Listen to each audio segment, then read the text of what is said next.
नमस्कार, दृष्टि MPPSC YouTube channel पर आपका स्वागत है। मैं हूं देवेंद्र सिंह यादव और आज स्वतंत्रता दिवस के शुभ अवसर पर मैं आपको बताने वाला हूं मध्य प्रदेश के स्वतंत्रता संग्राम से जुड़ी हुई एक अति महत्वपूर्ण घटना, जिसका राष्ट्रीय आंदोलन में बहुत ही महत्वपूर्ण स्थान है। मैं बात कर रहा हूं जबलपुर के झंडा सत्याग्रह की। क्या आप जानते हैं, जबलपुर का जो झंडा सत्याग्रह है, ये सिर्फ हमारे तिरंगे को राष्ट्रीय सम्मान दिलाने के लिए शुरू नहीं किया गया था, यह राष्ट्रीय एकता का प्रतीक भी बना। अंग्रेजों की दमनकारी नीतियों के विरुद्ध खड़े होने का एक हथियार बना। इसकी शुरुआत जबलपुर से नहीं हुई। इसकी शुरुआत या इसका कारण है नागपुर में कांग्रेस के जुलूस में हजारों लोगों के द्वारा तिरंगे को लेकर वंदे मातरम और भारत माता की जय जैसे नारे लग रहे थे।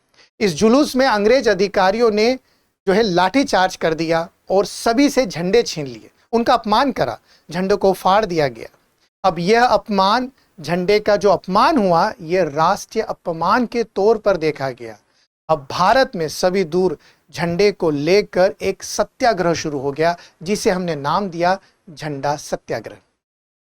जबलपुर में कौन कौन से नेता इसमें शामिल थे, आइए विस्तार से देखते हैं।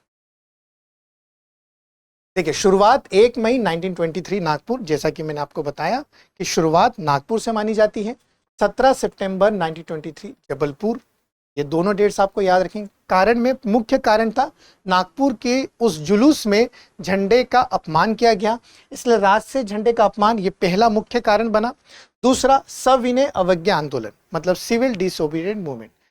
जब सिविल डिसोबीडिएंट मूवमेंट कमजोर पड़ने लगा, जो चोरा चोरी वाला कांड हुआ था, उसके बाद जब ये कमजोर पड़ने लगा तो कोई ना कोई एक ऐसा विषय चाहिए था जहां से हम लोगों को फिर से उसी लय में लेकर आ सकते थे। इसीलिए झंडा सत्याग्रह एक मुख्य आधार बना था सविनय अवज्ञा आंदोलन को चालू रखने का। अंग्रेजों की दमनकारी नीति का विरोध, अंग्रेजों को, ठीक है, इस बात से अवगत कराना था कि हम एक हैं, हम साथ हैं, आपके अगेंस्ट खड़े हुए। इसीलिए इस सत्याग्रह को भी महत्वपूर्णता से देखा जाता है। जन जागरण, जन जागरूकता के लिए भी सभी को राष्ट्रीय महत्व समझ में आने लगा। तिरंगे का सम्मान करना था। गांव-गांव, हर घर में झंडा लहराने के लिए कहा गया।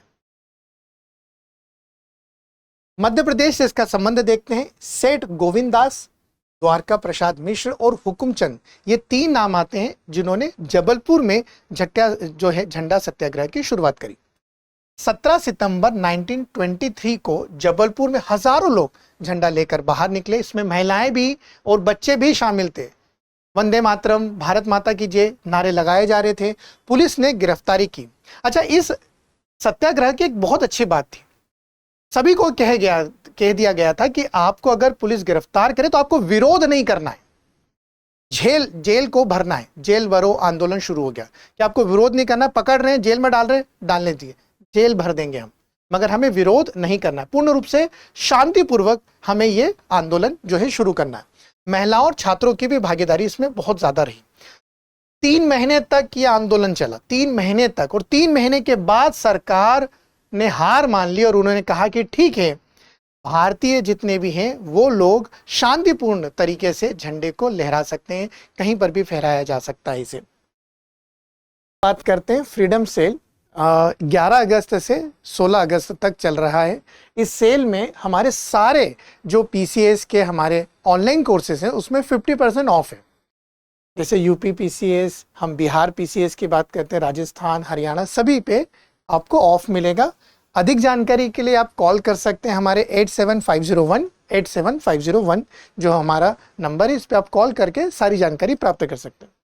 क्या यह जानकारी एमपीपीएससी के लिए भी है? तो हमारे एमपीपीएससी बच्चों के लिए भी अच्छी खबर है कि हाँ, फ्रीडम सेल जो है वो 50% ऑफ 11 से 16 अगस्त के बीच में एमपीपीएससी के भी सारे ऑनलाइन कोर्सेज पे अवेलेबल है। मतलब फाउंडेशन कोर्स हुआ, प्रीलिम्स हुआ, मेंस, स्टूडियो, अन्य जितने भी कोर्सेज हैं, ये सब आपको ऑनलाइन 50% में ऑफ मिलने वाले हैं।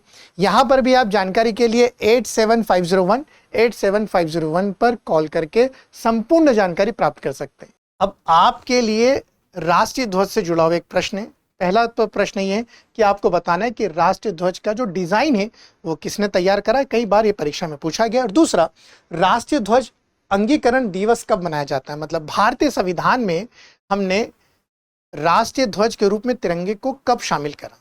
कमेंट करके जरूर बताइएगा। जय हिंद, जय भारत। अब एग्जाम की तैयारी को और बेहतर करने के लिए हमारे चैनल को लाइक, शेयर और सब्सक्राइब करना ना भूलें।